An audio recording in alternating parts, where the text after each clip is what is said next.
People say, how do you get the game taste out of a venison or a wild hog or any wild animal? Man, I'm going to tell you right now. You quarter your meat out, you debone it, get the bones off of it, cut it up into chunks. There's, and I don't want to go into this in too much detail, but there's a lot of charts out there that'll tell you what the rear quarters can make. Steaks, roasts, whatever, ribs, back strap, front shoulder, neck meat.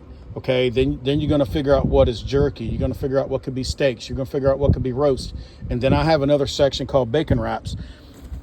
So what we do, we just got back from Indiana, deboned all the meat, 3 deer, okay? This has been sitting on ice for 3 days, draining with the drains, 3 coolers. I'm down to my last cooler. So let me show you right quick. There's no blood knot at all.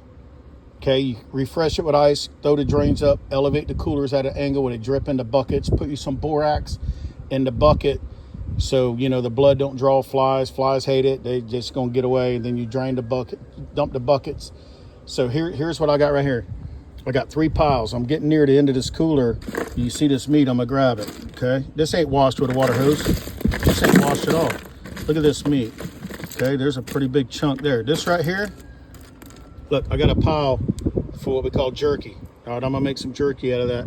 Here's what we call steaks. I'll beat them out with a mallet and make those as tender as your mother's love. This right here to me is a chicken nugget size. These are called bacon wraps. So I'm gonna put those in a pile.